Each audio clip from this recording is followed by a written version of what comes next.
መጽሐፍ ቅዱሳችሁን የያዛችሁ ሰዎች አንደኛ ተሰሎንቄ ምዕራፍ 5 ከቁጥር 16 ከቁጥር 18 ድረስ ያለውን ሐሳብ አነባዋለሁ። ሁል ጊዜ ደስ ይበላችሁ፣ ሳታቋርጡ ጸልዩ፣ በሁሉ አመስግኑ፣ ይህ የእግዚአብሔር ፈቃድ በክርስቶስ ኢየሱስ ወደ እናንተ ነውና። ደግሜ አነባዋለሁ። ሁል ጊዜ ደስ ይበላችሁ፣ ሳታቋርጡ ጸልዩ፣ በሁሉ አመስግኑ፣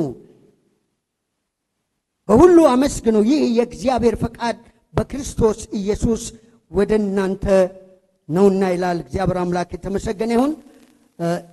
ሁላችንም እግዚአብሔር ቃሉን እንዲያበራልን እንዲያስተምረን አንገቶቻችንን ዝቅ አድርገን እንጸልያለን።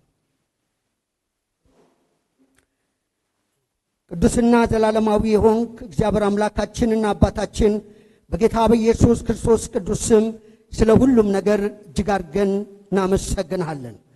አባት ሆይ እኔና ወገኖቼን በያለንበት ስፍራ ጌታ አምላካችን አማኑኤል ሆይ የክንፍ መዘርጋት የአገሪቱን ስፋት ትሞላለች ተብሎ እንደተጻፈ እግዚአብሔር ሆይ ለሁላችንም ጥላና ከለላ ሆነን በክፉ ጊዜ ደግሞ የዘላለም አባት እግዚአብሔር ሆይ ክፉ እንዳይነካን ከልክለህልን ዛሬ እንደሆነ ሁሉ በዚህ እንድንገኝ ረዳን አንተ ስለሆንክ በጌታ በኢየሱስ ስም ደጋግመን እናመሰግንሃለን። አባት ሆይ ደግሞ ሕያው ቃልን ከፍተን አንብበናል።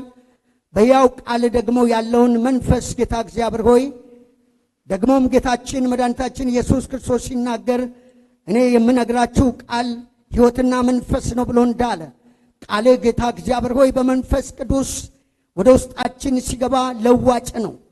ቃል እግዚአብሔር ሆይ በመንፈስ ቅዱስ ወደ ውስጣችን ሲገባ ጨለማውን ያበራል።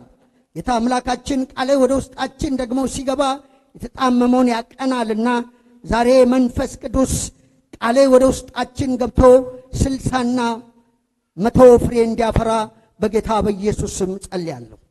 ጌታ አምላክ ሆይ እኔንም ደግሞ በዚህ ስፍራ የቆምኩትን ባሪያህን አስበኝ። ቃልህን ደግሞ እግዚአብሔር ሆይ በግልጥነት እንድናገር መንፈስ ቅዱስ እንድትረዳኝ ጸልያለሁ። እግዚአብሔር አባት ይህ ስፍራ ያንተ ነው፣ ጊዜውም ያንተ ነው፣ እኛም ያንተ ነንና መልሰን አሳልፈን ሰጠነ። ክብርና ምስጋና ሁሉ በሰማይና በምድር ተጠቅልሎ ላንተ ብቻ ይሁን። አንተ ብቻህን ከፍ በል። ይገባሃልና ክብርና ምስጋና ላንተ ነው። እናመሰግንሃለን፣ ከፍ እናደርጋለን። ስምህ ከዘላለም እስከ ዘላለም የተባረከ ይሁን። ክብርና ምስጋና ደጋግመን እናመጣለን። ተመስገን፣ ከፍ በል በጌታ በኢየሱስ ስም አሜን። እሺ እግዚአብሔር አምላክ የተመሰገነ ይሁን። ይህንን እንግዲህ የአንደኛ ተሰሎንቄ ምዕራፍ 5 ከቁጥር 16 ከቁጥር 18 ድረስ ያለውን ሐሳብ አጭር ክፍል ነው። ነገር ግን በዚህ ሐሳብ ላይ ከዚሁ ከአንደኛ ተሰሎንቄ መልእክት አውድ ተነስቼ አንዳንድ ሐሳቦችን አብረን እንለዋወጣለን። በመጀመሪያ ለመግቢያ ያክል ጥቂት ነገር ስለ አንደኛ ተሰሎንቄ የቤተክርስቲያን አመሰራረት አንዳንድ ሐሳቦችን አነሳለሁ። እንግዲህ እንደሚታወቀው በሐዋርያት ሥራ ምዕራፍ 17 ላይ ሐዋርያው ጳውሎስ በፊልጵስዩስ በነበረበት ጊዜ በዛም ደግሞ ወንጌል ከሰበከ በኋላ የደረሰበትን ስደትና መከራ እንደዚሁ መሰራት ሁላችን እናውቃለን። ነገር ግን ጳውሎስ ከእስር ቤት ከተፈታ በኋላ ከሲላስ ጋር ሆነው ቀጥታ የሄዱት ወደ ተሰሎንቄ ነበረ እና ወደ ተሰሎንቄ በገቡ ጊዜ ጳውሎስ አንድ ልማድ አለው። ሁል ጊዜ በሚገባበት አገር ላይ ሁሉ ምኩራብ እንዳለ ይጠይቅ ነበረ። ምክንያቱም በዛን ዘመን አይሁድ ተበትነው ስለነበሩ በተበተኑበት ስፍራ ሁሉ በያሉበት አገር ምኩራብ ሰርተው አብረው የሕጉን ቃል ያነባሉ፣ አብረው የሕጉን ቃል ደግሞ ይሰሙ ነበርና በዛ ስፍራ የእግዚአብሔርን ቃል ለመናገር ወንጌልን ለመስበክ አመች ስለሆነ ጳውሎስ ወደ ተሰሎንቄ ከገባ በኋላ በዛ ቦታ ምኩራብ እንዳለ ጠይቆ ምኩራብ እንዳለ ሲያውቅ ወደ ምኩራብ ገባ። እንደ ልማዱ ወደ ምኩራብ ገባ ይላል ሐዋርያት ሥራ ምዕራፍ 17 ቁጥር 1 ጀምራችሁ ውስጥ መለከቱት እስከ ቁጥር 5 ድረስ ያንኑ ሐሳብ ነው የሚነግርና ወደ ምኩራብ ገብቶ ያንን የእግዚአብሔርን ቃል የቅዱሳን መጻሕፍትን ቃል እየተረጎመ ያስተምራቸው ነበረ። በብሉይ ኪዳን የጻፉት ቅዱሳን መጻሕፍቶች የሚናገሩ ስለ ኢየሱስ ክርስቶስ እንደሆነ ኢየሱስ ክርስቶስ መከራ እንደሚቀበል እንደዚሁም ደግሞ ኢየሱስ ክርስቶስ እንደሚሞትና እንደሚነሳ ደግሞም በክርስቶስ ኢየሱስ የሚያምኑ ሁሉ ደግሞ የዘላለም ሕይወት እንደሚኖራቸው ቅዱሳን መጻሕፍትን እየተረጎመ ያስተምራቸው ነበረ። በብዙ ማስረጃ ይነግራቸው ነበረ። እንግዲህ እንደሚታወቀው አይሁዶች ለሃይማኖታቸው ቀናዊ ስለሆኑ ጳውሎስን እጅግ ተቃወሙት። አንዳንድ አይሁዶች ወደ ክርስቶስ መጥተዋል። የሚበዙት የግሪክ ሰዎች ግን አብዛኛዎቹ ወደ ክርስቶስ ኢየሱስ እንደውም ደግሞ በቁጥራቸው እጅግ ብዙ የሚታወቁ ሰዎች ወደ ጌታ እንደመጡ ከዛ ከሐዋርያት ሥራ ምዕራፍ 17 ላይ እናያለን። አይሁዶች ግን በቅናት ምክንያት በጳውሎስ ላይ አመፅ አስነሱበት።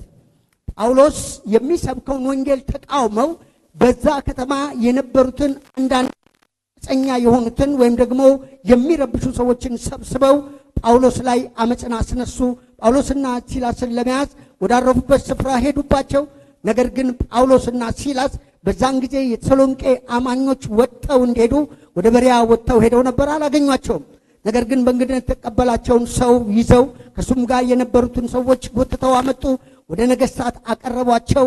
ነገሥታቶችም ደግሞ ጉዳዩን ከተመለከቱ በኋላ እነኛን በክርስቶስ ያመኑ ሰዎችን በዋስ እንደለቀቋቸው ምዕራፍ 17 ከቁጥር 1 እስከ ቁጥር 5 ድረስ ያለው ሐሳብ ይነግረናል። ስለዚህ ጳውሎስ ወደ ተሰሎንቄ በገባ ጊዜ በክርስቶስ ኢየሱስ ማመንና እንደዚሁም ደግሞ በክርስቶስ ኢየሱስ የሚያምኑት ሁሉ የዘላለም ሕይወት እንደሚኖራቸው የሰበከላቸው፣ ክርስቶስ ኢየሱስ ደግሞ እንደገና እንደሚመጣ የክርስቶስ ኢየሱስን መምጣት እንዲጠባበቁ ክርስቶስን ሰብኮላቸው ነበረ።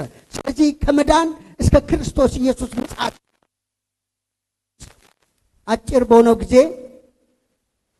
በጣም አጭር ጊዜ ነው የቆየው። በምኩራብ 15 ቀን ነው የቆየው። 2 ሳምንት ነው የቆየው። ከዛ በኋላ አባረውታል። ከዛ በኋላ በተሰሎንቄ የቆየው አንድ ወር እንኳን አይበልጥም። ነገር ግን ጳውሎስ በዚህ ጠባብ በሆነ ጊዜ በክርስቶስ አምነው ለዳኑት ሰዎች ከድነት ጀምሮ እስከ ንጥቀት ድረስ ከድነት ጀምሮ ክርስቶስ ኢየሱስን እስከ መጠበቅ ድረስ ያለውን ሙሉን የእግዚአብሔርን ሐሳብ አስተምሯቸዋል። እነሱም ደግሞ ያንን የእግዚአብሔርን ሐሳብ ከእግዚአብሔር አፍ እንደሚወጣ ከእግዚአብሔር አፍ እንዳለ ቃል እንጂ እንደ ሰው ቃል አድርገው አልተቀበሉትም ነበር።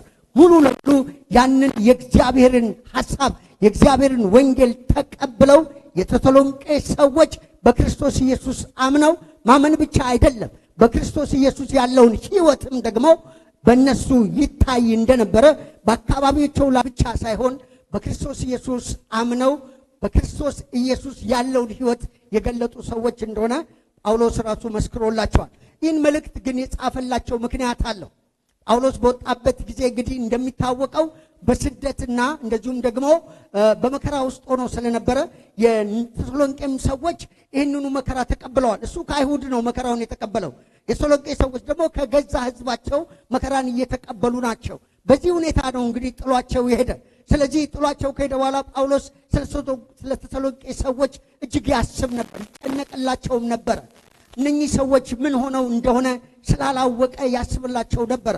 ምዕራፍ 2 ላይ አንደኛ ተሰሎንቄ ሄዳችሁ ወደ መጨረሻ ላይ ስትመለከቱት ጳውሎስ እንደዚህ ነው የሚለው፣ ያ አሳች የሆነው እናንተን ደግሞ አስፈራርቷችሁ እኔ ከሰበኩት ወንጌል ወደኋላ ተመልሳችሁ ወይም ደግሞ እኛ የሰጠናችሁ አገልግሎት ከንቱ ሆኖ እንዳልቀረ ወይም ደግሞ ከንቱ ሆኖ እንዳይቀር ይህንን እያሰብኩኝ ስለ እናንተ ጉዳይ በዓይኔ ላያችሁ በአካል ከእናንተ ጋር መጥቼ እናንተን ልመለከታችሁ ፈልጌ ነበረ።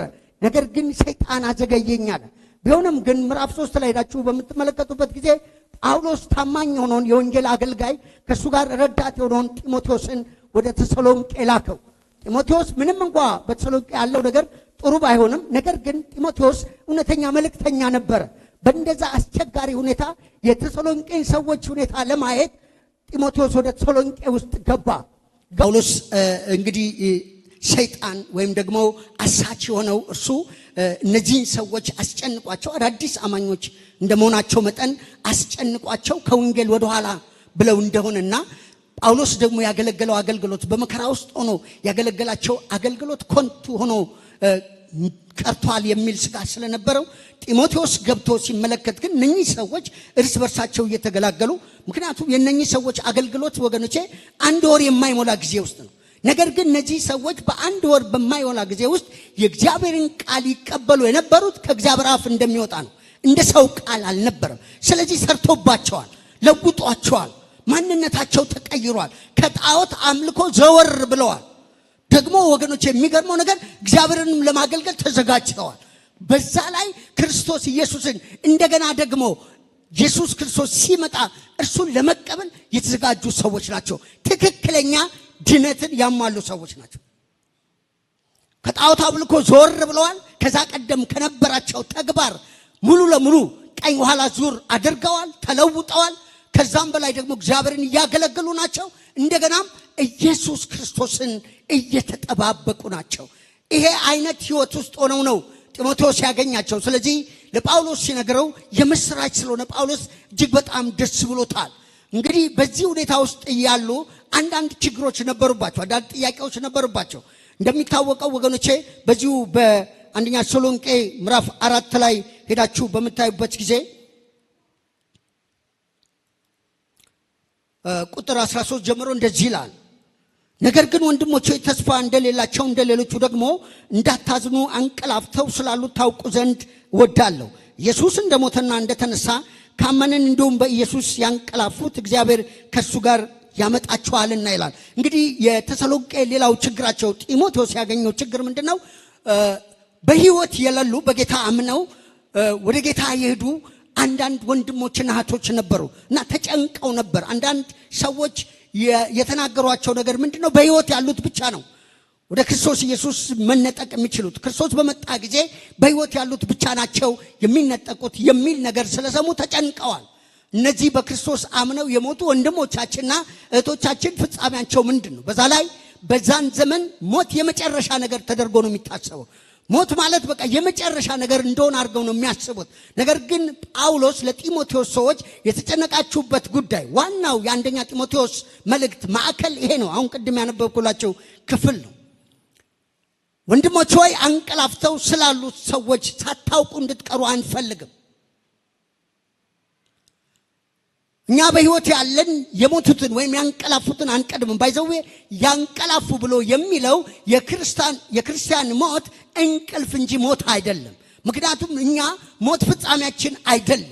በዛን ዘመን እንደነበረው በዛን ዘመን እንደሚታሰበው ሞት እንደ ፍጻሜ ተደርጎ እንደሚታሰብ በክርስቲያን ዘንድ ግን አይደለም። ምክንያቱም ሞት ወገኖቼ የኔና የናንተ መሸጋገሪያ እንጂ መጨረሻ አይደለም። ስለዚህ በክርስቶስ ኢየሱስ ያመኑት ኢየሱስ ክርስቶስ እንደሞተና እንደተነሳ እነሱም ደግሞ ክርስቶስ ኢየሱስ በመላእክት ታጅበው እንደዚሁም ደግሞ በመለከት ተነፍቶ ኢየሱስ ሲመጣ እነሱ ቀድመውን ከጌታ ጋር ይገናኛሉ። ከዛም ደግሞ እኛ አብረናቸው እንነጠቃለን ብሎ ጳውሎስ ለነበረባቸው ጥያቄ ይህንን መልስ ይጽፍላቸዋል። ስለዚህ ጳውሎስ በዋናነት የተቸገሩበትን ጉዳይ አንስቶ ነበር የሚነግራቸው። ይህ ሐሳብ ማዕከላዊ ሐሳብ ነው የአንደኛ ተሰሎንቄ መልእክት። እኔ እንግዲህ ዛሬ ከናንተ ጋር እንድካፈል ያሰብኩት ቅድም ያነበብነውን ምዕራፍ 5 ከቁጥር 16 እስከ ቁጥር 18 ድረስ ያለው ነው። ይህ ክፍል እንግዲህ የመጨረሻው የጳውሎስ ምክር ነው። ጳውሎስ ለተሰሎንቄ ሰዎች የመጨረሻ የመከራቸው ምክር ነው። ሰፊ ሐሳብ ነው። እኔ ግን እነዚህን ነገሮች ብቻ አነሳለሁ። ይሄ የአንደኛ ተሰሎንቄ ምዕራፍ 5 ቁጥር 16 እስከ ቁጥር 18 ድረስ ያለውን ሐሳብ እሱም ብቻ ከናንተ ጋር አካፈላለሁ። እግዚአብሔር በሰጠን ጊዜን ተጠቅሜ ማለት ነው። ምንድነው የሚለው? ሁል ጊዜ ደስ ይበላችሁ፣ ሳታቋርጡ ጸልዩ፣ በሁሉም አመስግኑ፣ ይህ የእግዚአብሔር ፈቃድ በክርስቶስ ኢየሱስ ወደ እናንተ ነውና። ሁል ጊዜ ደስ ይበላችሁ። የክርስቲያን ወገኖቼ ደስታ በሁኔታው ላይ የተመሰረተ አይደለም። ጳውሎስ ለነኚህ ሰዎች ለተሰሎንቄ ሰዎች ሁል ጊዜ ደስ ይበላችሁ ብሎ ይህንን መልእክት ሲጽፍላቸው የተሰሎንቄ ሰዎች የነበሩበት ሁኔታ ደስ የሚያሰኝ ነገር አልነበረም። በብዙ መከራና ስደት ውስጥ ናቸው የነበሩት። ነገር ግን ጳውሎስ እንደዚህ ይላቸዋል፣ ሁል ጊዜ በጌታ ደስ ይበላችሁ። እንደሚታወቀው የፊልጵስዩስ መልእክት ምዕራፍ 4 ከቁጥር 4 ጀምራችሁ ሄዳችሁ በምታዩበት ጊዜ ጳውሎስ ለፊልጵስዩስ ሰዎች ሁል ጊዜ በጌታ ደስ ይበላችሁ፣ ደግሜ ላለው በጌታ ምን ይበላችሁ? ደስ ይበላችሁ። ገርነታችሁ ለሰው ሁሉ ምን ይበል? ይታወቅ። ጌታ ምንድነው? ቅርብ ነው። በጸሎት በምልጃ ከምስጋና ጋር ልመናችሁን አቅርቡ እንጂ በአንዳች ምን አትበሉ፣ አትጨነቁ። አእምሮን ሁሉ የሚያልፍ ሰላም በክርስቶስ ኢየሱስ እግዚአብሔር ሐሳባችሁና ልባችሁን ምን ያደርጋል? ይጠብቃል። ይበልጠዋል ይላል። ክብር ለእግዚአብሔር ይሁን። ስለዚህ ሁል ጊዜ ደስ ይበላችሁ የሚለው ከሁኔታ ጋር የተያያዘ አይደለም። ከማግኘት ከማጣት፣ ጸሎት ከመሰማት ካለመሰማት፣ እንደዚሁም በጤና ከመኖር ካለመኖር፣ ከተለያዩ በዚህ ዓለም ካሉ ውጫዊ ነገሮች ያለፈ ነገር ነው በጌታ ደስ መሰኘት። ይሄኛው ወገኖቼ ውስጣዊ ነው። አማርኛችን ደስ ይበላችሁ የሚለው ሁልጊዜ የሚገለጥበት ቋንቋ ደስ ይበላችሁ የሚል ስለሆነ ነው እንጂ ይህ ደስታ ውጫዊ ሳይሆን ውስጣዊ ነው። የሚፈልቀው ከውስጥ ነው። ደስታው በመንፈስ ቅዱስ የሆነ ደስታ ነው። ምክንያቱም ገላትያ ምዕራፍ 5 ቁጥር 22 ላይ ሄዳችሁ ስትመለከቱ የመንፈስ ፍሬ ብሎ ከዘረዘራቸው ውስጥ አንዱ ፍቅር፣ ደስታ፣ ሰላም ነው። ስለዚህ በመንፈስ ቅዱስ የሚገኝ ደስታ ነው። መጽሐፍ ቅዱስም ሄዳችሁ በሮሜ መልእክት ላይ ምዕራፍ 14 ቁጥር 17 ላይ ሄዳችሁ ስትመለከቱ እንደዚህ ነው የሚለው፣ የእግዚአብሔር መንግሥት ጽድቅና ሰላም በመንፈስ ቅዱስ የሆነች ደስታ ናት እንጂ መብልና መጠጥ አይደለችም። ስለዚህ የኔና የናንተ ደስታ በሁኔታ ላይ የተመሰረተ አይደለም። አንዳንዴ የምንፈልገው ነገር ስለሆነ ስላልሆነ አይደለም። ብዙዎቻችን ፊታችን የሚጠቁረው፣ ብዙዎቻችን ሐዘን ውስጥ የምንገባው፣ ብዙዎቻችን ወገኖቼ በብዙ ጭንቀት ውስጥ የምንገባው ብዙ ነገሮቻችን ከራሳችን ጋር የተያያዙ ስለሆኑ ነው። ራስ ወዳድነት ያለበት ነገር ስለሆነ ነው። ወይም ደግሞ ወገኖቼ በዚህ ምድር ላይ ብቻ በሚሆን ጉዳይ ላይ ሁልጊዜ ሐሳባችን እዛ ጋር ስለሆነ እነዛን ነገሮች ሳናገኝ ስንቀር ሳይሆኑ ሲቀሩ ሁላችንም የሚሰማን ስሜት አለ። ኦኬ ስሜቱ ሊሰማን ይችላል፣ ግን በዛ መቀጠል የለብንም። ምክንያቱም የኔና የናንተ ደስታ በክርስቶስ ኢየሱስ በተደረገልን ነው። ምክንያቱም የእግዚአብሔር ቃል ሲናገር ሁላችሁም እንደምታውቁት ኤፌሶን ላይ ምዕራፍ 1 ላይ ትመለከቱ እንደዚህ ነው የሚለው፣ በሰማያዊ ስፍራ በመንፈሳዊ በረከት ሁሉ ምን ያለን የባረከን። የሚባርከን አይደለም የሚለው የባረከን የጌታችን የመድኃኒታችን የኢየሱስ ክርስቶስ አምላክና አባት ምን ይባል ይባረክ።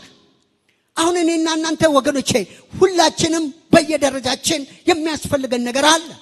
አንዳንዶቻችን ያጣነው ነገር አለ። ባይዘዌ ሁሉ ሰው ሙሉ አይደለም፣ በምድራዊ ነገር ሙሉ አይደለም። አንዳንዴ ሰው ገንዘብ ሊኖረው ይችላል፣ በበሽታ ምክንያት ደግሞ ሌላ ችግር ሊኖርበት ይችላል። የተለያዩ ችግሮች ሊኖሩ ይችላሉ። ነገር ግን ወገኖቼ የእግዚአብሔር ቃል የሚናገረው ጌታ ክርስቶስ ባደረገልን ነገር ደስታችን ሊመሰረት ይገባል። የደስታችን ምንጭ መሆን ያለበት በክርስቶስ ኢየሱስ ሥራ ነው። እኔና እናንተ በሰማያዊ ስፍራ ተባርከናል። ትባረካላችሁ አይደለም የሚለው በስንት በረከት? በመንፈሳዊ በረከት ሁሉ። ክብር ለእግዚአብሔር ይሁን። ወገኖቼ በምድር ላይ ምስኪን የሚባለው ክርስቶስ የሌለው ብቻ ነው። እኔና እናንተ ግን ባለጠጎች ነን። ክብር ለኢየሱስ ይሁን። ለምን? ባለጠጋ የሆነው እርሱ አምላካችን ነው። ባለጠጋ የሆነው እርሱ ምናችን ነው? አባታችን ነው። ስሙ የተባረከ ይሁን። አባት አቀራቢ ነው። አባት አዘጋጅ ነው። ስለዚህ እኔና እናንተ ወገኖቼ አቀራቢ አለን፣ አዘጋጅ አለን። የሚያስፈልገንን በሚያስፈልገን ጊዜ ይሰጠናል። ክብር ለኢየሱስ ይሁን። አንድ ነገር ልብ እንድንል የሚያስፈልገው ነገር አለ። የምንፈልገውና የሚያስፈልገን ነገር የተለያየ ነው። እግዚአብሔር ደግሞ ፕሮሚስ የገባው በሚያስፈልገን ነገር እንጂ በምንፈልገው ነገር ሁሉ አይደለም። ስለዚህ ጳውሎስ ለተሰሎንቄ ሰዎች ሁል ጊዜ ምን ይበላችሁ አላቸው? ደስ ይበላችሁ። ለምን? እናንተ ለቤዛ ቀን የታተማችሁበት ቅዱስ መንፈስ አለ። ማንም ከክርስቶስ እጅ ሊያወጣችሁ ምን አይልም አይችልም። መከራ ሊያወጣችሁ አይችልም። ስደት ሊያወጣችሁ አይችልም። ማጣት ሊያወጣችሁ አይችልም። አንድ ጊዜ መንፈስ ቅዱስ እናንተ ለክርስቶስ እንድትሆኑ አትሞባችኋል። ስሙ የተባረከ ይሁን። ኧረ አሜን ሃሌሉያ። እኔና እናንተ ወደ እግዚአብሔር መንግሥት ለመግባት በሙላት እንድንገባ ክርስቶስ ኢየሱስ የኔና የናንተን ወገኖቼ ማንኛውም እንዳንገባ የሚከለክለውን መስቀል ላይ ጠርቆ አስወግዶታል። ስሙ የተባረከ ይሁን። ስለዚህ እኔና እናንተ ደስታችን ሊመሰረት የሚገባው የደስታችን ምንጭ ሊሆን የሚገባው በክርስቶስ ላይ መሆን አለበት። ክብር ለእግዚአብሔር ይሁን። ለምን ብትሉኝ በዚህ ዓለም ያለው ነገር ሁሉ ተለዋዋጭ ነው። ምናልባት አሁን እኔና እናንተ እግዚአብሔር አምላክ የተመሰገነ ይሁን እዚህ ምድር ላይ ሊሆን ስላለው ነገር ጸልየናል። እግዚአብሔር ሰምቶን ከልክሎታል፣ ጣልቃ ገብቷል። ስሙ የተባረከ ይሁን። ይሄ ስለሆነ እናመሰግነዋለን። በዚህ ደስ ይለናል። ስሙ ይባረክ። ባይሆንም ግን ደስ ይለናል። እስቲ አሜን በሉ። ሃሌሉያ። ለምን በሁኔታ ላይ ደስታችን ምን አላለም? አልተመሰረተም። ዕንባቆም እንደዚህ አለ። ክብር ለኢየሱስ ይሁን። ከእግዚአብሔር ጋር ክርክር ነበረው። እንዴት አንተ ጻድቅ ሆነ ኖ ጻድቁ በኃጥኡ ሲዋጥ ጻድቁ መከራ ሲቀበል እንዴት ዝም ትላለህ አለው። እግዚአብሔር እቀጣለሁ አለ። ዕንባቆም የእግዚአብሔር መልስ ሲሰማ በመጠበቂያ ላይ ቆሜ እጠብቅሃለሁ ብሎ ከዛ በኋላ ሄዳችሁ ምዕራፍ 3 ላይ ስትመለከቱ አምልኮ ጀመረ። ስሙ ይባረክ። እኔ በጥያቄ አልቆይም አለ። እኔ በፍጹም በጥያቄ ከዚህ በኋላ አልቆይም። ከዚህ በኋላ ወደ ህልወትህ እገባለሁ፣ ወደ መገኘትህ እገባለሁ፣ ወደ አንተ መጣለሁ አለና ምዕራፍ 3 ላይ ማመስገን ጀመረ። ነገሩ ሳይለወጥ ዕንባቆም ተለወጠ። ስሙ ይባረክ። ኧረ አሜን ሃሌሉያ። ነገሩ እያለ ያንተ ነገር ይለወጣል፣ ያንቺ ነገር ይለወጣል፣ ጓዳሽ ይለወጣል፣ ህይወትሽ ይለወጣል፣ አገልግሎትሽ ይለወጣል። መቼ? እግዚአብሔር ማምለክ ሲጀምር። ክብር ለኢየሱስ ይሁን። ኧረ አሜን ሃሌሉያ። እግዚአብሔር ከቴማን ቅዱስም ከፋራን ተራራ ይመጣል አለ። ኮረብቶቹም በፊቱ ምን ይሆናሉ? ይቀልጣሉ። ክብር ለኢየሱስ ይሁን። እግዚአብሔር መጣ። እግዚአብሔር ሲመጣ ዕንባቆም ጥያቄው ጠፋበት። ስሙ የተባረከ ይሁን። ስለዚህ ዕንባቆም እንደዚህ አለ። እኔ ከዚህ በኋላ ምንም አይነት ነገር በሚሆን ነገር በሚደረግ ነገር ፈጽሞ አላንጎራጉርም፣ ፈጽሞ አላግሮመርምም፣ ፈጽሞ በጥያቄ አልሞላም። ነገር ግን አለ በለስ ባታፈራ፣ ከብቶችም ደግሞ በጋጥ ውስጥ ባይገኙ፣ በጎች በበረት ውስጥ ባይገኙ፣ የወይራ ፍሬ ቢጎድል፣ እንደዚሁም ደግሞ ወይን ፍሬ ሐረግ ባያፈራ፣ እርሾችም መብልን ባይሰጡ፣ እኔ ግን በእግዚአብሔር ምን ይለኛል አለ? ደስ ይለኛል። እስቲ በሉት ከኔ ጋር፣ እኔ ግን በእግዚአብሔር ምን ይለኛል? ደስ ይለኛል። እኔ ግን በእግዚአብሔር ምን ይለኛል? ደስ ይለኛል። በመድኃኒቴ አምላክ ምን አደርጋለሁ አለ? ሐሴት አደርጋለሁ። ከደስታ በላይ ይሰማኛል አለ። ክብር ለኢየሱስ ይሁን። ዓለም የማይሰጠኝን ሰጥቶኛል አለ። ዘመድ የማይሰጠኝን ሰጥቶኛል አለ። ካናዳ የማይሰጠኝን ሰጥቶኛል። አሜሪካ የማይሰጠኝን ሰጥቶኛል። የማይጠፋ ሕይወት ተቀብያለሁ። ልጅነትን ተቀብያለሁ። ወራሽ ሆኛለሁ። በእግዚአብሔር ምን ይለኛል? ደስ ይለኛል። በእግዚአብሔር ምን ይለኛል? ደስ ይለኛል። በደህንነቴ አምላክ ሐሴት። እስቲ ከኔ ጋር በሉት፣ በእግዚአብሔር በሉ፣ ደስ ይለኛል። በደህንነቴ አምላክ ሐሴት አደርጋለሁ። እግዚአብሔር እግሮቼን እንደ ዋላ እግሮች ያደርጋል፣ በከፍታ ላይ ያቆመኛል። ሃሌሉያ! ክብር ለስሙ ይሁን፣ ክብር ለስሙ ይሁን። ሃሌሉያ ሃሌሉያ ሃሌሉያ። እግዚአብሔር እግሮቼ እንደ ዋላ እግሮች ያደርጋል። ምን ማለት እንደሆነ ልንገራችሁ። ዋላ ማንም ሊወጣው የማይችል የሚያንሸራትት አለት ተቆናጣ ትወጣለች። በዚህ በሚጥል ዓለም፣ በዚህ በሚያዋርድ ዓለም አትወድቅም። እግዚአብሔር መታመኛው አድርገሻል። እግዚአብሔር መታመኛው አድርጋል። ተቆናጣ ትወጣለህ። ከፍታ ላይ ትሆናለህ። ክብር ለኢየሱስ ይሁን። አረ ክብር ለጌታ ይሁን። ስለዚህ እንዲህ አላቸው፣ በጌታ ሁል ጊዜ ምን ይበላችሁ?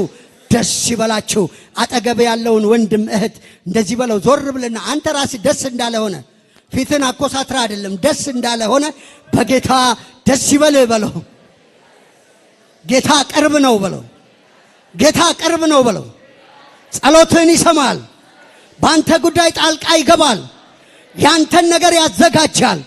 ጌታ ቅርብ ነው በለው። ጌታ ቅርብ ነው። አሜን። አረ ኢየሱስ ያድናል። ስሙ የተባረከ ይሁን። ሃሌሉያ ሃሌሉያ። በጌታ ምን ይለኛል? ደስ ይለኛል። ባዶ ኪሴም በሆነም ምን ይለኛል? ደስ ይለኛል። ጉዳይ ቢዘገይም ምን ይለኛል? ደስ ይለኛል። ሃሌሉያ ሃሌሉያ። ስሙ የተባረከ ይሁን። ስለዚህ ደስታችን በሁኔታዎች ላይ የተመሰረተ አይደለም። ይሄ ዓለም ቋሚ ነገር የለውም፣ ይገለባበጣል። እኔ ደግሞ በተገለባበጠ ቁጥር አልገለባበጥም። ክብር ለኢየሱስ ይሁን። ሃሌሉያ። ዳዊት እንደዛ ነው ያለው። ተራሮች ወደ ባህር ልብ ቢወሰዱም ምን አንልም አለ፣ አንፈራም። ባስቶቺና ካንተ ሃሌሉያ ሃሌሉያ። ተራሮች ወደ ባህር ልብ ቢወሰዱ ምን አንልም፣ አንፈራም። ቢገለበጥ ቢገለባበጥ ያለ እግዚአብሔር ፈቃድ አንዳች አትሆንም። ጌታ እንደዚህ ያለ ለደቀ መዛሙርቱ ያለኔ ፈቃድ ከቶ አንዳች ከጸጉራችሁ ምን አትልም አትወድቅም፣ እጠነቀቅላችኋለሁ እያለ ክብር ለኢየሱስ ይሁን። ሃሌሉያ። እግዚአብሔር እስራኤልን ከግብፅ ምድር ካወጣ በኋላ በቃ ይኸው መንገዱ ሂዱ አይደለም ያላቸው። ቀን በደመና ሌሊት በእሳት አምድ እነሆ ንስር ጫጩቶቿን ምን እንደምትሸከም እንደዚሁ ምን አልኳችሁ? ተሸከምኳችሁ፣ ተጠነቀቅኩላችሁ። ሃሌሉያ ሃሌሉያ። ይኸው የተሸከመ የሚያወርድህ አይደለም፣ አይደክምምና አይደክምምና። ዘመድ ይደክማል ሊያወርድህ ይችላል። ጓደኛ ይደክማል ሊያወርድህ ይችላል። አገር ወገኖቼ ሊለወጥ ይችላል፣ አልፈልግም ሊል ይችላል። ያንተ ኢየሱስ የኔ ኢየሱስ ያንቺ ኢየሱስ ግን አይደክምም፣ አይታክትም። ሃሌሉያ። ስሙ የተባረከ ይሁን። እንዲህ አይነት አምላክ ስላለን እያከበርን ከፍ ከፍ እያደረግን በደስታ እናመሰግነዋለን። ስሙ ይባረክ። አሜን አሜን። ስለዚህ ጳውሎስ ለፊልጵስዩስ ሰዎችም ለተሰሎንቄ ሰዎችም በጌታ ምን ይበላችሁ? ደስ ይበላችሁ። መቼ መቼ? ሁል ጊዜ ደስ ይበላችሁ። ወገኖቼ አንዳንድ ሰው በሰርጉ ብቻ ነው ደስ የሚለው። አንዳንድ ሰው ፕሮሰስ ሲሳካለት ብቻ ነው ደስ የሚለው። አንዳንድ ሰው የፈለገውን ስራ ሲያገኝ ብቻ ነው ደስ የሚለው። እኔና እናንተ ግን ወገኖቼ ይህንንም ያንንም በመጠባበቅ አይደለም ደስታችን። አንድ ጊዜ እግዚአብሔር በመንፈስ ቅዱስ ልጁን ክርስቶስን በልባችን አንግሶታል። ለዘላለም ደስተኞች ነን፣ ለዘላለም ደስተኞች ነን። ሃሌሉያ። ይኸውልህ የማይነጥፍ ደስታ ባንተ ውስጥ አለ። ምክንያቱም የሚፈሰው ከላይ ከመንፈስ ቅዱስ ስለሆነ አይነጥፍም። አሜን ሃሌሉያ። አይለወጥም። ስለዚህ ወገኖቼ እኔና እናንተ በጌታ ምን ይበለን? ደስ ይበለን። ስራችን ምን ብሏል? ተሰርቷል። እስቲ ስራዬ ተሰርቷል በሉ። ስራዬ ተሰርቷል በሉ። ኢየሱስ በሉ በቀራንዮ መስቀል ላይ ተፈጸመ ብሏል። ከእንግዲህ በኋላ አልጨነቅም። ጭንቀቴን ወስዶታል። የሾህ አክሊል ደፍቶ እርሱ ስለ እኔ ተጨንቋል። እኔ ከእንግዲህ በኋላ አልጨነቅም። ከመስቀሉ ወደ እኔ የመጣው ደስታ ነው። ሃሌሉያ ሃሌሉያ ሃሌሉያ። ስሙ የተባረከ ይሆን። ስለዚህ ወገኖቼ ጳውሎስ ሁል ጊዜ በጌታ ምን ይበላችሁ? ደስ ይበላችሁ። ታዲያ ይህ ደስታ እንዳይወሰድ ምን እናርግ? ጳውሎስ ለፊልጵስዩስ ሰዎች የነገራቸው ነገር ይሄ ነው። በጸሎት በምልጃ ከምስጋና ጋር ልመናችሁን አስታውቁ እንጂ በአንዳች ምን አትበሉ፣ አትጨነቁ። የሚያስጨንቅ ጉዳይ ሲመጣብህ በዚህ ወዛ አይኖቻችን አይንከራተቱ። ወገኖቼ ሰምቶ የሚመልሳለን፣ ሰምቶ የሚመልሳለን። ደግሞ ስሙን ጠርቶ የማያሳፍር ጌታ አለን። መጽሐፍ ሲናገር የጌታን ስም የሚጠራ ሁሉ ምን አይልም? አያፍርም ይላል። ስለዚህ በጸሎት በምልጃ ከምስጋና ጋር ይሄ ለጭንቀት ማርከሻ ነው። ለጭንቀት ማውራት አይደለም። የተቸገርነውን ነገር ለሌሎች ሰዎች መናገር አይደለም። አንዳንድ ጊዜ ወገኖቼ ሰዎች እኛ ያልነውን አባስተው የሚናገሩበት ጭንቀት ላይ ጭንቀት ሊጨምሩብን ይችላል። ነገር ግን ክብር ለእግዚአብሔር ይሁን። የሚሰማ አምላክ አለን፣ የሚመልስ አምላክ አለን። በጸሎት ወደፊቱ እናቀርባለን። እግዚአብሔር ጸሎታችን ምን ያደርጋል? ይሰማል። ከጭንቀት ምን ያደርገናል? ይገላግለናል። ሌላ ወገኖቼ የአንደኛ ጴጥሮስ ምዕራፍ 5 ቁጥር 7 ላይ ሄዳችሁ ስትመለከቱ እንደዚህ ይላቸዋል ጴጥሮስ።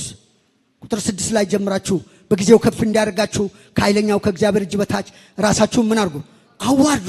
እርሱ ስለ እናንተ ያስባልና የሚያስጨንቃችሁን ሁሉ በማላይ ጣሉት፣ በእርሱ ላይ ጣሉት። ሃሌሉያ። አንዳንድ ጊዜ ጸሎታችን ራሱ ይገርመኛል። የእምነት ስላልሆነ ከጸለይን በኋላ ያንን ለጌታ የሰጠነውን መልሰን እንሸከመዋል። አንድ ሰው እንዳለ ምናልባት እዚህ መድረክ ላይም ተናግሬ ሊሆን ይችላል። አንዲት እናት እንጨት ተሸክመው ይሄዱ ወገባቸው እንደዚህ ጎብጦ መኪና ይዞ የሚሄድ ሰው አያቸውና አቁሞ አሳፈራቸው። ሴትዮዋ መኪና ላይ ከወጡ በኋላ መልሰው እንጨቱን ያዙት፣ ተሸከሙት። ከዛ የተወሰነ መንገድ ላይ ከሄዱ በኋላ መኪናውን መደብደብ ጀመሩ፣ ይደበድቡት ጀመር። ሹፌሩ ደንግጦ ፍሬን ይዞ ቆሞ ወርዶ ሲያቸው እንጨቱን እንደተሸከሙ ናቸው። እማማ ምን ነካዎት? እኔ እኮ እርሶን ለማሳረፍ ብዬ ነው መኪና ቁሜ ጫንኮት፣ ለምን እንዲያረጋሉ? እሳቸው ምንድን ያሉት? ተወኝ እባክህ ቆሜ ብሄድ ይሻለኛል፣ ቁጭ ብዬ ወገቤ ተጎዳሉ። ሹፌሩ ግን የፈለገው ሊያሳርፋቸው ነበር። ዛሬም እንደዛ እንዳይሆንብን ኢየሱስ ክርስቶስ ያሳርፈናል። ኢየሱስ ያላሳረፈው ምንም አያሳርፈውም፣ ምንም አያሳርፈውም። ልንገራችሁ፣ ኢየሱስ ያላረካው ምንም አያረካው። ስለዚህ ወገኖቼ እረፍት ያለው በክርስቶስ ኢየሱስ ነው። ለዚህ ነው የሚያስጨንቃቸውን በእርሱ ላይ ምን በሉት? ጣሉት። እናንተ ሸክማችሁ የከበደ፣ አንዳንድ ጊዜ ለማያምኑ ሰዎች ብቻ አድርገን እናስባለን። አይደለም። ሸክማችሁ የከበደ ወደ እኔ ምን በሉ? ወደ እኔ ኑ፣ እኔ ምን አደርጋችኋለሁ? አሳርፋችኋለሁ ብሎ ብቻ አይደለም ዝም ያለው። ሸክሜ ምንድን ነው አለ? ቀሊል ነው። ቀንበሬም ምንድን ነው? ልዝብ ነው። ኢየሱስ ክርስቶስ ወገኖቼ ሸክማችንን አራግፎ እንደገና ክርስቶስ ኢየሱስ ቀንበሩ ልዝብ ሸክሙም ቀሊል ነው። ሸክሙ የወንጌል ሸክም ነው። ቀንበር ወገኖቼ እንደምታውቁት በሬ ሲያርስ ለሁለት ተጠምዶ ነው የሚያርሰው። የማይከብደው ሁለት ኃይል ስላለ ነው። እኛ ከክርስቶስ ጋር ኦልሬዲ ተጠምደናል። ከዚህ በኋላ መከራ አያስጨንቀንም። በመከራ ውስጥ ወገኖቼ እኔና እናንተ ወደ ኋላ እንመለስም። ለምን? ኢየሱስ ከማን ጋር አለ? ከኛ ጋር አለ። እናልፈዋለን። ክብር ለኢየሱስ ይሁን። አሜን። ቅድም ሲዘምር እንደዛ ነው ያለው። አሳልፈኝ ብየው አሳልፎኛል፣ እርዳኝ ብየው ምን ብሎኛል? ረድቶኛል። አሻግረኝ ብየው ምን ብሎኛል? አሻግሮኛል። አብሮን ያለው ክብር ስሙ የተባረከ ይሁን። አሜን። ስለዚህ ወገኖቼ የሚያስጨንቃችሁን ሁሉ በእርሱ ላይ ምን በሉት ነው የሚለው? ጣሉት። በመጨነቅ አንድ ከጸጉራችን ነጭ ማድረግ የሚችላለ ከመካከላችን የለም። እኔ ብዙ ጊዜ ቁመት ለመጨመር ፈልጌያለሁ፣ ግን ብጸልም አንድ ስንዝር አይጨመርም። ስለዚህ መጨነቅን ምን አረጉኝ? ተውኩት ማለት ነው። ዳዊትም እንደዚህ ብሏል፣ ግሩምና ድንቆኜ ምን ብያለሁ? ተፈጥሬያለሁ ሲል ቁመቱን እያየ አይደለም፣ ንግስናውን እያሰበ ሳይሆን ስብዕናውን ነው። ስለዚህ በስብዕናችን ክብር ለእግዚአብሔር፣ ያውም መንፈስ ቅዱስ በእኛ ውስጥ አለ። እጅግ የከበርን ሰዎች ነን። ስለዚህ ወገኖቼ የእግዚአብሔር ቃል እንደሚናገር እኔና እናንተ ሸክማችንን ለጌታ ስሙ ይባረክ። አሜን። አላበዛም። እንግዲህ ቀጥሎ ያለው ነገር ምንድነው? ሁልጊዜ ደስ ይበላችሁ፣ ሳታቋርጡ ምን በሉ? ጸልዩ። ሳታቋርጡ ምን በሉ? ጸልዩ። ጸሎት የሚቋረጥ ነገር አይደለም። በመጀመሪያ ስለ ጸሎት ያለን አመለካከት ትክክለኛ ሊሆን ይገባል። መጀመሪያ ወገኖቼ ጸሎት ማለት መገሰጽ ማለት አይደለም። እንግዲህ ከጸሎት ውስጥ አንዱ መገሰጽ ሊሆን ይችላል። መለመን ብቻም አይደለም፣ መልጃም ብቻ አይደለም። እነዚህ በጸሎት የተጠቃለሉ ናቸው። ጸሎት ማለት ሪሌሽንሺፕ ነው፣ ከእግዚአብሔር ጋር ህብረት ማድረግ ነው። ማቴዎስ ወንጌል ምዕራፍ 6 ላይ ሲናገር ጌታ ኢየሱስ ጸሎት ሲያስተምራቸው አባታችን ሆይ በሰማያት ምን የምትል የምትኖር። ስለዚህ የመጀመሪያ የሚቀድመው ሪሌሽንሺፕ ነው፣ ህብረት ነው የሚቀድመው። እግዚአብሔር የልጁን ድምፅ መስማት ይፈልጋል። አባት ስለሆነ ደግሞ ድምፁን ለልጁ ማሰማት ይፈልጋል። ስለዚህ እኔና እናንተ ከእግዚአብሔር ለመስማት ነው የምንቀርበው። እግዚአብሔር የኔና የናንተን ጉዳይ ብቻ እንደሚያስፈጽም እያደረገን ማሰብ የለብንም። አዎ የኔና የናንተን ጉዳይ እግዚአብሔር ያስፈጽመዋል፣ ግን የሚቀድመው ነገር እሱ አይደለም። መቅደም ያለበት ሪሌሽንሺፕ ነው። ናፍቀን ነው ወደፊቱ መምጣት ያለብን። ፊቱን ለማየት ነው ወደፊቱ መምጣት ያለብን። ስለዚህ ጸሎት ወገኖቼ ከእግዚአብሔር ጋር ህብረት ማድረግ ነው። ለምን መሰላችሁ? ከእግዚአብሔር ጋር ህብረት በምናደርግበት ጊዜ የእግዚአብሔር የሆነ ወደኛ ይመጣል። ጴጥሮስ መልእክቱ ለሚጽፍላቸው ሰዎች እንዲህ ያላቸው፣ እናንተ ሕያዋን ሆናችሁ እንደ ሕያው ድንጋይ ወደ ማን እየቀረባችሁ? ወደ ሕያው ድንጋይ እየቀረባችሁ ይላል። አንድ ነገር ልንገራችሁ። አሁን የምናያት ፀሐይ የሙቀቷና የብርሃኗ መጠን አሁን እኛ በምናየው ልክ አይደለም። እየቀረብናት በሄድን ጊዜ ብርሃኗና ሙቀቷ እጅግ ኃያል ነው። እንዳውም እኔና እናንተን ምናልባት ፈሳሽ እስክንሆን ድረስ ሊያቀልጠን ይችላል። እግዚአብሔር ማለት እኔና እናንተ አሁን ባወቅነው ልክ አይደለም። እግዚአብሔር ከዛ በላይ ነው። በቀረብከው ቁጥር በቀረብሽው ቁጥር ወደሱ እየቀረብክ በሄድክ ቁጥር አንተ እየጠፋ እሱ ባንተ እየታየ ይሄዳል። ስለዚህ ወደ ሕያው ድንጋይ እናንተ ሕያዋን ሆናችሁ እየቀረባችሁ ይላል። የምንቀርበው ኢየሱስ ፍቅር ነው። የምንቀርበው ኢየሱስ ቸር ነው። የምንቀርበው ኢየሱስ ደግ ነው። የምንቀርበው ኢየሱስ ምሕረት ነው። ባንተ ውስጥ ከክርስቶስ ጋር ህብረት ባደረግክ ቁጥር ኢየሱስ ባንተ እየተገለጠ ይመጣል። ስሙ ይባረክ። መጀመሪያ የሚፈልገው ይሄ ነው። እግዚአብሔርም በዘመናት መካከል ወገኖቼ ገና ዓለም ሳይፈጠር ያቀደው ዕቅድ ቢኖር ወንድሞች የሆኑ ሁላችን በክርስቶስ ያመንን የልጁን መልክ ምን እንድልን ነው? እንድንመስል ነው። ይሄን ግን ስለተመኘን ኮንፌስ ስላደረግን አይመጣም፣ በመቀረብ ይሆናል። ስለዚህ ጸሎት ከእግዚአብሔር ጋር ህብረት ማድረግ ነው። ሌላው ወገኖቼ ጸሎት የእግዚአብሔር መንግስትና ክብር ማቋረጥ የሚሆነው ዘላቂ የሚሆነው ፍላጎታችን ኒዳችን ምንድን ነው? ታስታውሳላችሁ ማቴዎስ ወንጌል ምዕራፍ 6 ቁጥር 33 ላይ መንግስቱን ጽድቁን ምን በሉ ፈልጉ፣ ሌላ ሁሉ ምን ይላችኋል? ይከተላችኋል፣ ይጨመርላችኋል። ስለዚህ እናንተ መለመን መፈለግ ያለባችሁ መንግስትና ምኑን ነው? ጽድቁን ነው። የእግዚአብሔርን ክብር ነው። የእግዚአብሔርን መንግስት ነው። ወደ ማቋረጥ ጸሎት ውስጥ ልትገባ ከፈለግ ልትገቢ ከፈለግሽ ይሄ አይነት አልቲቲዩድ ሊኖረን ይገባል። ሁልጊዜ ወገኖቼ በምንፈልገው ብቻ የምንጮህ ከሆነ የምንፈልገውን ስናገኝ ከዛ ጸሎት እናቋርጣለን። ብዙዎች ወገኖቼ ምቾት ሲሰማቸው ጸሎት አቋርጠዋል፣ ወይም የፈለጉት ነገር ሲያገኙ ጸሎት አቋርጠዋል። እንደዛ መሆን የለበትም። ሁልጊዜ ነው መጸለይ ያለብን። ለምን? ጌታ ኢየሱስ ክርስቶስ ወገኖቼ የጸሎት ምሳሌያችን ነው። በየዕለቱ ኢየሱስ ክርስቶስ ይጸልያል፣ ረጅም ሰዓት ይጸልያል። ባይዘዌ ሳታቋርጡ ጸልዩ የሚለው 24 ሰዓት ከቤት ሳትወጡ በር ዘግታችሁ ሳትሰሩ ጸልዩ ማለቱ አይደለም። 24 ሰዓት ግን ኮኔክት ማድረግ ትችላለህ። ከእግዚአብሔር ጋር በመንፈስ መገናኘት ትችላለህ። ስራ አይከለክልም፣ ውሎ አይከለክልም፣ መንገድ አይከለክልም፣ ምንም ነገር አይከለክልም። ሰማይ በትይያችን ተከፍቷል። ከጌታ ጋር መገናኘት እንችላለን። ስለዚህ በመንፈስ ቅዱስ ነው ሁል ጊዜ ከጌታ ጋር መሆን የምንችለው። ስለዚህ ሳታቋርጡ ምን በሉ ነው የሚለው? ጸልዩ። እኛ ብዙ ጊዜ ጸሎታችን በአዋጅ ነው፣ አዋጅ ነው። ምክንያቱም የሆነ ነገር ሲመጣ ነው የምንጸልየው። አንዳንድ ጊዜ ነው ይገርመኛል። እንደዚሁ ተራ በሆነ ጉዳይ እስቲ በጾምና በጸሎት በእግዚአብሔር ፊት እንቅረብ ሲባል ማንም ሰው አይመጣም፣ ጥቂት ሰው ነው የሚመጣው። የሆነ ችግር አለ ሲባል ግን ሁሉም ሰው ይመጣል። ኦኬ፣ በችግራችን እንድንጮህ መጽሐፍ ቅዱስ ይናገራል። ለምን? ለኤርሚያስ ወደ እኔ ጮህ እኔም ምን እልሃለሁ? እሰማሃለሁ። አንተም የማታውቀውን ታላቅና ኃያል ነገር ምን አደርጋለሁ? አሳያለሁ፣ ገልጥልሃለሁ። ለሌላው የማይታወቅ ለአንተ የሚታወቅ ተአምር ይሆንልሃል አለው። እግዚአብሔር ይህንን ያደርጋል፣ ስሙ የተባረከ ይሁን።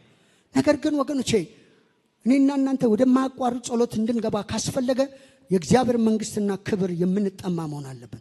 ይሄ ከሆነ ወገኖቼ ዘላቂ ነው ጸሎታችን፣ የማያቋርጥ ይሆናል። በመሰረቱ ኢየሱስ ክርስቶስ ጌታ ነው ብለን እናገራለን እንጂ በእያንዳንዱ ነገራችን ኢየሱስ ጌታ ነው። በእያንዳንዱ ውሏችን ኢየሱስ ጌታ ነው። ጌታ የሚፈልገው ነገር ይሄንን ነው። በውሏችን፣ በስራችን፣ በቤታችን፣ በእያንዳንዱ እንቅስቃሴ ጌታ እንዲሆን እንፈልጋለን። አዳኝ እንደሆነ አረጋግጠናል። ሁላችን ስሙን ጠርተን ድነናል። ግን ጌታ ነው ወይ? ጌታ ነው ወይ? ይሄ ማለት ቀላል ነገር አድርጋችሁ እንዳታዩት። በእያንዳንዱ ጉዳያችን ላይ ኢየሱስ ጌታ እንዲሆን ካስፈለገ መጸለይ ያስፈልገናል። ምክንያቱም ትግል አለው። ሌላው ወገኖች መጸለይ የሚያስፈልገን የዕብራዊ ጸሐፊ ምዕራፍ 4 ቁጥር መጨረሻ አካባቢ ሄዳችሁ ስትመለከቱ የሚረዳንን ጸጋ እንድንቀበል ይላል። በጊዜው የሚረዳንን ምን ጸጋ እንድንቀበል፣ ምሕረትንም እንድንቀበል ወደ ጸጋው ዙፋን በእምነት ምን እንበል እንቅረብ። በየዕለቱ ጸጋ መቀበል አለብን ወገኖች። ክርስትና የዛሬ እንጂ የነገ ጉዳይ አይደለም፣ የትናንትም አይደለም። አንዳንድ ጊዜ አንዳንድ ሰዎች ከዚህ ቀደም ባሳለፉት ነገር ከዛ ተነስተው ብዙ ነገር ይላሉ። ኖ፣ ክርስትና የዕለት ተዕለት ጉዳይ ነው። ስለዚህ ወገኖቼ ሁል ጊዜ መጸለይ ያለብን ኢየሱስ በሁሉ ነገራችን ጌታ እንዲሆን ነው። አሜን ነው። በሁሉ ነገራችን ጌታ እንዲሆን የእግዚአብሔር መንግስትና ክብሩን እንድናስቀድመው። ሌላው በሶስተኛ ደረጃ አላበዛባቸውም፣ ፈቃዱን እንድንፈጽም። በቤተ ክርስቲያን ደረጃ የእግዚአብሔር ፈቃድ ምንድን ነው? በግላችን የእግዚአብሔር ፈቃድ ምንድን ነው? እያንዳንዳችን እግዚአብሔር ወገኖቼ ዓላማ አለው። እግዚአብሔር በእያንዳንዳችን ላይ ጥሪ አለው። እንዲሁ ጌታ አልጠራንም ወገኖቼ። ዓላማ አለው። እንድንሰራው እንድናገለግለው የሚፈልገው አለ። ይህን ለማድረግ ይህን ለመለየት መጸለይ አለበት። ጌታ ኢየሱስ ክርስቶስ በጸሎቱ ላይ የራሱን ሐሳብ አላስቀደመም። ሁል ጊዜ ሲጸልይ አባት ሆይ ፈቃድ ይሁን ነው የሚለው። እኔ የአባቴን ፈቃድ ልፈጽም መጥቻለሁ፣ የራሴን አይደለም ይላል። ኢየሱስ ፈቃድ ስለሌለው ነው አይደለም፣ አለው ፈቃድ። ግን ኢየሱስ ክርስቶስ ያስቀድም የነበረው የአባቱን ፈቃድ ነው። ወደማያቋርጥ ጸሎት ለመግባት ወገኖቼ የእግዚአብሔርን ፈቃድ ማስቀደም አለብን። ምንድነው በግል ህይወትህ ጌታ የሚፈልገው? ምንድነው በግል ህይወትሽ ጌታ የሚፈልገው? ይህንን ተረድተናል ወገኖቼ። ዝም ብለን ንፋስ እንደሚያንዘዋዘው ነው እየተንዘዋዘውን ያለው። ዘመኑ ያመጣው ነገር ነው እየገፋን ያለው። አበበ ስላደረገው ነው የምናደርገው፣ ነገሌ ስላደረጉ ነው የምናደርገው፣ በቁጥር የበዙ ሰዎች ስላደረጉት ነው የምናደርገው። ይህንን የሚገርማችሁ ብዙ ጊዜ እግዚአብሔርን እናውቃለን የምንል እንደዚሁም ደግሞ የምንሰብክ ሰዎች ሁሉ የማንረዳው ጉዳይ ነው፣ ፍላጎታችን ስለሚቀድም። ነገር ግን የማይቋረጥ ጸሎት ውስጥ ለመግባት የእግዚአብሔርን ፈቃድ ማስቀደም አለብን። ጢሞቴዎስ ላይ ጳውሎስ ሲመክረው ምንድን ያለው? ምዕራፍ 2 ላይ እንደዚህ ያለው፣ አስቀድማችሁ ለነገስታትና ለመኳንንት ለህዝብ ሁሉ ጸልዩ። ለምን? ጸጥ ዝግ ብለን እግዚአብሔርን እየመሰልን ምን እንድንኖር አንድ ነገር ልብ እንድንል ይገባል ወገን። በችግር ጊዜ ብቻ አይደለም። መጽሐፍ ቅዱስ መዝሙረ ዳዊት ምዕራፍ 32 ቁጥር 6 ላይ ሄዳችሁ ስትመለከቱ ጻድቅ በምቹ ጊዜ ወደ እግዚአብሔር ይቀርባል፣ እግዚአብሔርን ይለምናል፣ ከጥፋት ውሃ ምን ይላል? ይድናል። ጸጥ ሲል ተኝተን ከዛ በኋላ የሆነ ነገር ሲመጣ ካኪ ዘራፍ አይሰራም። በምቹ ጊዜ ወደ እግዚአብሔር ይቀርባል፣ ይጸልያል፣ አያቋርጥም። 41 ላይ ሲናገር ምንድነው የሚለው መዝሙረ ዳዊት? እግዚአብሔርን ቆይቼ ደጅ ምን አልኩኝ? ጠናሁት፣ እሱ ምን አለልኝ? ዘንበላ። ምን ማለት ነው? ቆይቼ ማለት ዝም ብዬ ሳልጸልይ ቆይቼ ከዛ ብድግ አልኩና ተንበርክኬ ጸልይ እግዚአብሔር ዘንበል አለልኝ ማለት አይደለም። እዛው በጸሎት ምን ብዬ ቆይቼ ነው። ቆይቼ ምን እዛው በጸሎት ቆይቼ እግዚአብሔር ምን አለልኝ? ዘንበል አለልኝ ይላል። ክብር ለኢየሱስ ይሁን። ማቋረጥ ጸሎት ውስጥ ለመግባት ይሄ ነው መሆን ያለበት። ሌላ የመጨረሻው ልንገራችሁ፣ ሰፊ ነው። በሁሉ አመስግኑ ይላል። እግዚአብሔር ይመስገን። ጳውሎስ ለነዚህ ለተሰሎንቄ ሰዎች በሁሉ አመስግኑ ይላቸዋል። እንዴት ነው በሁሉ ማመስገን? በሁኔታ አይደለም። በማግኘታችሁ፣ በማጣታችሁ፣ በስኬታችሁ ወይም ስላተሰካላችሁ አይደለም። በሁሉ አመስግኑት፣ እግዚአብሔርን አመስግኑት። መዝሙረ ዳዊት ምዕራፍ 50 ቁጥር 23 ላይ ሲናገር እንደዚህ ይላል፣ ምስጋና የሚሰዋ እርሱ ምን ያደርገኛል? ያከብረኛል። ማዳንን ደግሞ በዛ ውስጥ ምን አደርጋለሁ? አሳየዋለሁ። ምስጋና ምንም ያደርግ የሚሰዋ በሆንከው ሁኔታ ውስጥ ሆነ ባለህበት ሁኔታ ውስጥ ሆነ እግዚአብሔርን ማመስገን ስትጀምር የእግዚአብሔር ማዳን ወደ አንተ ይመጣል። ካለህበት ነገር እግዚአብሔር ያወጣሃል። እግዚአብሔር የራቀህን ነገር ያቀርበዋል። ግን መጀመሪያ ምስጋና ምን የሚል የሚሰዋ እሱ ምን ያደርገኛል? ያከብረኛል። እጆቻችን ከፍ አድርገን እግዚአብሔር ሆይ በሉት፣ አንተን በማመስገን ምስጋና በመሰዋት አከብርሃለሁ፣ ማዳንህንም አያለሁ። አሜን። ክብር ለኢየሱስ ይሆን፣ ክብር ለጌታ ይሆን። አንድ ምስጢር ልንገራችሁ ወገኖቼ፣ ጸሎት ወደ እግዚአብሔር የምንለምንበት ወደ እግዚአብሔር የምንቀርብበት ሲሆን ምስጋና የምንቀበልበት ነው። ክብር ለኢየሱስ ይሁን። የእግዚአብሔር ቃል ሲናገርም ወገኖቼ ስለተደረገልን አይደለም፣ ስለሆነ አይደለም፣ እጅ በእጅ አይደለም፣ የት አለ የምንለው ጉዳይ አይደለም። ነገር ግን ወገኖቼ የለመነውን የጠየቅነውን እንደተቀበልን አድርገን ምን እናደርጋለን? በእምነት እንቆጥረዋለን። ክብር ለእግዚአብሔር ይሁን። እንደዛ የሚቆጥረው በጊዜው እግዚአብሔር ወደሱ ያመጣዋል። ምን አይነት? የሱ ፈቃድ ያለበትን። ክብር ለኢየሱስ ይሁን። ስለዚህ ወገኖቼ የእግዚአብሔር ቃል እንደዚህ ይላል። ዳዊት በመዝሙረ ዳዊት ምዕራፍ 34 ላይ ቁጥር 1 ሲናገር እግዚአብሔርን ሁል ጊዜ ምን አደርገዋለሁ? ባርከዋለሁ። ምስጋናውም ዘወትር በምኔ ነው አለ? በአፌ ነው። እግዚአብሔርን ሁል ጊዜ ምን አደርጋለሁ? ባርከዋለሁ። አቢሜሌክ ከሚባል ከግብፅ ንጉሥ እግዚአብሔር ሲታደገው ሲያድነው ዳዊት እንደዚህ አለ፣ እግዚአብሔርን ሁል ጊዜ ምን አደርገዋለሁ? ባርከዋለሁ። ቢያድነኝም ባያድነኝም ምን አደርገዋለሁ? ባርከዋለሁ። ምስጋናውም ዘወትር በምኔ ነው አለ? በአፌ ነው። ወደ እኔ ስትመጡ፣ ወደ ቤተ ስትመጡ ማንጎራጎር አትሰሙም፣ ማጉረምረም አትሰሙም፣ ትችት አትሰሙም፣ ሌላ ነገር አትሰሙም። እኔ ጋር ያለው ነገር እግዚአብሔርን ማመስገን ነው፣ እግዚአብሔርን መባረክ ነው። መቼ መቼ? ሁል ጊዜ። ዙፋኔ ላይ ሆኜ ባርከዋለሁ፣ ከዙፋኔም ቦርድ ባርከዋለሁ። ወደ ዙፋን ቢያመጣኝም ባርከዋለሁ። እረኛም እንዳለው ቢተወኝ ምን አደርገዋለሁ? እባርከዋለሁ። በምንም አይነት ሁኔታ ምስጋና አላሳንስም አለ። በምንም አይነት ሁኔታ ምስጋና አላጓድልም አለ። አፌን የምከፍተው በምንድን ነው አለ? በምስጋና ነው። ክብር ለኢየሱስ ይሁን። አረ ክብር ለጌታ ይሁን። ይሄን ሲያደርግ ዳዊት ያልተጠባበቀ ሆነ። ከአቢሜሌክ መዳን ብቻ አይደለም የእስራኤል ንጉሥ አደረገው። ክብር ለኢየሱስ ይሁን። ዳዊት ችሎታው፣ ዳዊት የጦር ሰው መሆኑ፣ ጀግንነቱ ሳይሆን እግዚአብሔርን ማወቁ፣ እግዚአብሔርን ማክበሩ፣ እግዚአብሔርን መባረኩ፣ ማመስገኑ ወደ ከፍታ መጣው። ክብር ለኢየሱስ ይሁን። ከዚህ በኋላ እያንጎራጎርን ወደ ኋላ እንመለስም፣ እያጉረመረምን ወደ ኋላ እንመለስም። ዘወትር እናመሰግነዋለን፣ እንባርከዋለን፣ ከፍ እያልን እንሄዳለን፣ ደረጃ እንጨምራለን፣ ኃይላችን ይታደሳል፣ ከክብር ወደ ክብር እናልፋለን። አሜን ሃሌሉያ። ስለዚህ እግዚአብሔርን ሁል ጊዜ ምን አደርገዋለሁ አለ? ባርከዋለሁ። እስኪ ባርኩት እግዚአብሔርን በዚህ ምድር ስላደረገው ነገር ባርኩት። እስኪ ጮክ ብላችሁ ባርኩት። ክብር ለኢየሱስ ይሁን። እስኪ ድምጻችሁን ጮክ አድርጋችሁ እግዚአብሔር ሆይ እንባርካለን፣ እናመሰግናለን በሉ። እስኪ ጉባኤው ድምፁ እየተሰማ አመስግኑ። ስላደረክልን ትድግና እናመሰግናለን በሉት። ሃሌሉያ አሜን። እስቲ ሁላችንም መዝሙረ ዳዊት ምዕራፍ 124 በቅንፍ ያለውን አውጥተን አንብበን ቆመን ነው የምናነበው አለን። በጌታ በኢየሱስ ስም እናነባለን። ያውቃሉን እግዚአብሔር ከኛ ጋር ባይሆን እስራኤል እንዲህ ይበል፣ እግዚአብሔር ከኛ ጋር ባይሆን ሰዎች በእኛ ላይ በተነሱ ጊዜ፣ ቁጣቸው በላያችን ላይ በነደደ ጊዜ፣ በዛን ጊዜ ሕያዋን ሳሉ ባወጡን ነበር።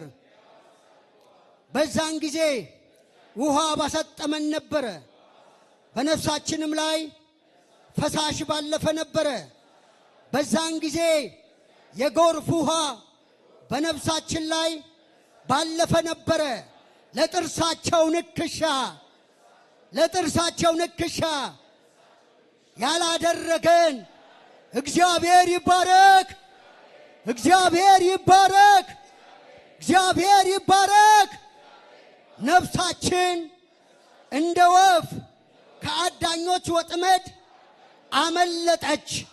ወጥመድ ተሰበረ፣ እኛም አመለጥን። ወጥመድ ተሰበረ፣ እኛም አመለጥን። ወጥመድ ተሰበረ፣ እኛም አመለጥን። ክብር ለኢየሱስ ይሁን፣ ክብር ለኢየሱስ ይሁን። በታላቅ እልልታና ጭብጨባ ጌታን እናከብረዋለን። ሃሌሉያ። ድገሙና እልልታና ጭብጨባ፣ እልልታና ጭብጨባ፣ እልልታና ጭብጨባ፣ እልልታና ጭብጨባ። ክብር ይገባል። ወጥመድ ተሰበረ፣ እኛም ምን አለን? አመለጥን። ለጥርሳቸው ንክሻ ያላደረገን እግዚአብሔር ምን ይበል? አይሰማኝም። ምን ይበል? ምን ይበል? ወጥመድ ምን ሆነ?